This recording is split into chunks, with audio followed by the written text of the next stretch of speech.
প্রকৃতির সৌন্দর্যের নীলাভূমিতে এই ঘাসটা অপরূপ সৌন্দর্য দিয়েছে। এই ঘাসটা হচ্ছে আমরা বলে থাকি গোন্দাল গাছ বা গোন্দালি গাছ। আমাদের দেহের মধ্যে যদি কোথাও কাটা যায় বা ক্ষত হয়, যদি রক্ত পড়ে, এর পাতার যদি আমরা নির্যাস যদি ওই ক্ষত স্থানে যদি লেগে দেই, তাহলে সঙ্গে সঙ্গে রক্ত পড়া বন্ধ হয়ে যায়। তাই আল্লাহ পাক মানুষ সৃষ্টি করার কারণেই হয়তো বা মানুষের কল্যাণে লাগবে বিদায় এই এত সুন্দর জিনিস আল্লাহ পাক সৃষ্টি করেছে শুধু মানুষের এই কল্যাণের জন্য। আমরা ভালোবাসা যদি পেতে চাই, এরকম সৌন্দর্য জায়গা ঘুরতে দূরে কোথাও যাওয়া লাগে না, কাছেই আমাদের এত সৌন্দর্য নীলাভূমি। প্রকৃতির সৌন্দর্যর নীলাভূমি, মাঠ গেয়েছে ভরে, কৃষকের মন খট্ট হাসি দিয়া বলে, এই ফসল যখন আসবে ঘরে মন যাবে ভরে।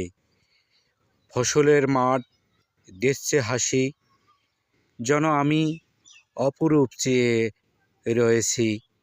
এই গ্রাম বাংলা রূপ, হয়তো এমন সৌন্দর্য রূপ বছরে দুই একবার আসে। গ্রাম বাংলা মাঠ গেয়েছে ভরে, আপনাদের মন যাবে জুড়ে, এমন সবুজ ভরা মাঠ কোথাও পাবে না খোঁজে, শুধু গ্রাম বাংলার মাঠ জমিনেতে। সবাই ব্যস্ত পার করছে তার ক্লান্ত জমিতে, ঘরে মাঠে সাজে সবাই আপন সহযোদ্ধায় কাজ করছে মাঠে।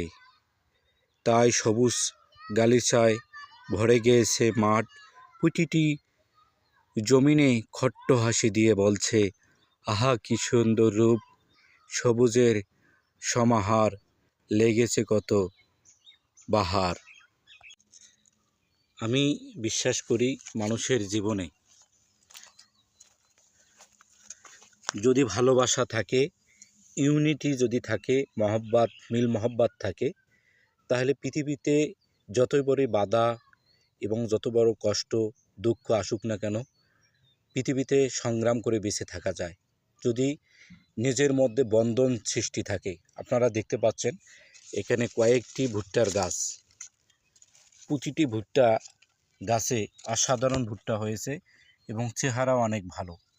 পাশে যে ভুট্টাগুলো আছে দেখতে পাচ্ছেন সেরকম কিন্তু নয়।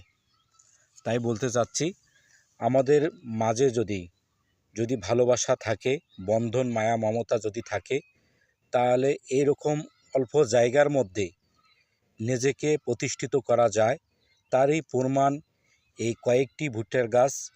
সকলেরই শিকড় হচ্ছে এক জায়গায়, কিন্তু আলাদাভাবে তারা মাথা দিচ্ছে উঠিয়ে